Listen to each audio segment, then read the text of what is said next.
Hai semua. Hari ni kita nak pergi Teh Tarik Nation.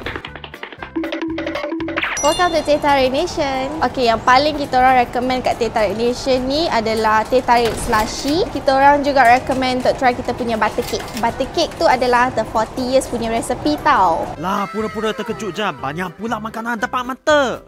Yang ni tom yum bihun, sambal seafood rice dan Teh Tarik Nation roti bakar. Sambal seafood rice ni ada udang, sotong, keropok dan telur. Sambal dia tak pedas. Sedap. Tom yum bihun ni rasa tom yum dia tak terlalu kuat, tapi cukup rasa. Memang ngam makan panas.